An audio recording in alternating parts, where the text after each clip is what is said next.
Stari, malo te pa pogrešam, veš. So pa vsaj ptiči na varnem.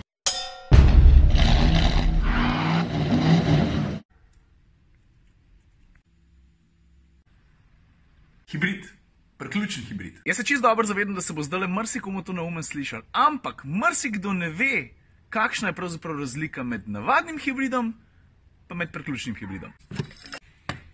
Pa je ta loputa malo shiny, taka malo bahaška. Ampak se mi zdi, da to temu avtu paše, zato ker je cel tak, in your face. Gledaj, kaj sem zdaj za zajtrk jedel, en kos kruha pa eno hruško. A se še komu to zdi dobra kombinacija? Kruh pa hruška, ali pa kruh pa kakšen dober sladek jabolk?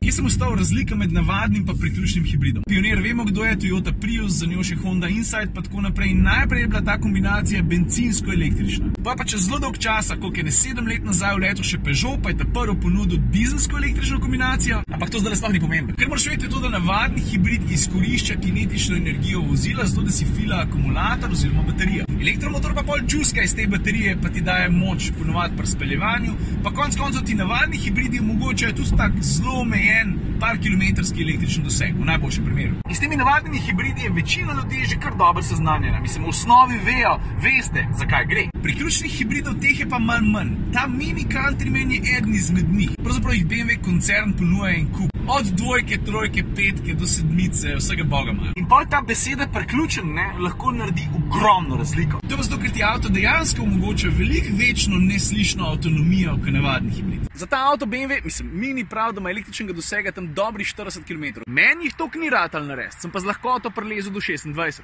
Si pa predstavljam, da če bi se face trudil, pa bi bile moje hitrosti malo niže, da pa bi šlo pa tudi dlje. A škaj bo v kufru? Au! Poleg mojega skejta. Tukaj sta dva kabla, en za hitre polnilnice. Zakaj imam jaz tukaj noter BMW-jev e-kabel, zakaj pa ne Minijevga? Vidiš, ta kabel ponucaš pa doma, pa da nafilaš baterijo traja ene 3 ure. Razen če imaš wallbox, pa dobre 2. Electricity.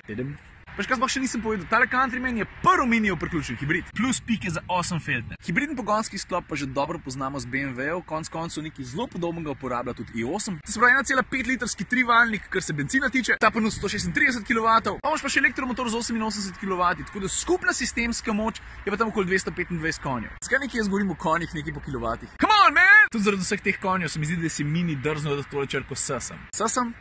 Pa še za tiste, ki vas malo bolj podrobnosti zanimajo, baterija ima kapaciteto 7,5 kWh. Ta je skrita tukaj v dvojnem podnu, kar pomeni, da je tudi kufr malo manjši, kot je drugače pri Countrymanu. Ker sem se vozil po Mariboru praktično ves čas na elektriko, sem imel en dober cajt, povprečje tudi sam 2,3 na 100. Ampak zato, ker je moja prometna vozniška realnost čisto drugačna, se je pa povprečje ustalil na 7,8. Tako da za povprečje sploh ne vem, kaj niti rečem. Lahko ful malo, lahko pa niti ne toliko malo. To je pa bila zdaj strokovna razlaga, a? Pa še kaj bilo recimo meni osebno najbolj cool pri tem avtu? Za začetek to, meni v osnovi te Mini, ki niso glih Mini, oziroma vsi tisti, ki niso čisto navadni, ta mali, trivratni, mi niso tako všeč.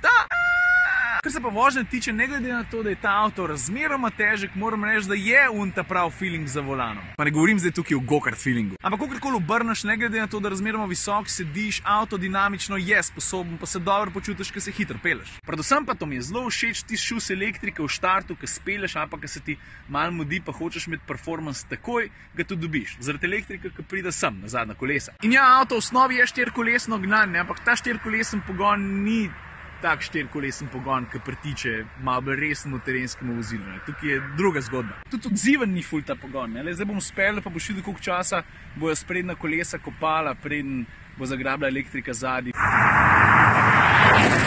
Vidiš, kako praskajo sprednja kolesa? Tako da značko si zasluži, da bi se pa prav hvalil z njo. To pa ne. Jaz sem malo zašel od bistva videa. To se pravi, navadni hibrid je tak, da sam se prihta elektriko, ta pa, do neke mere tudi, ampak ti si tist, ki ga nafilaš, pa imaš pa tudi nekaj od tega. V tem primeru, v mojem primeru, tam švoh 30 km neslišnega dosega. Pičim v Ljubljano, zato ker ta avto vračam. Prevzel bom pa enega malčka, ki prihaja iz Francije, Frej. Ime mu je pa C3, Citroenga dela. Poznaš? Iz Gretniceja za Bežigrad.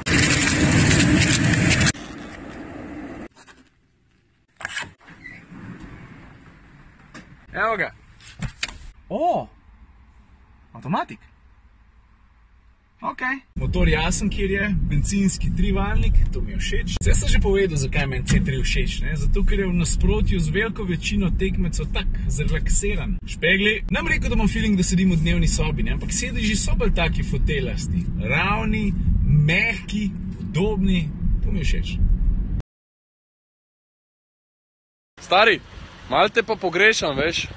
So pa vsaj ptiči na varnem. Se vidva v kakšni drugi bitki.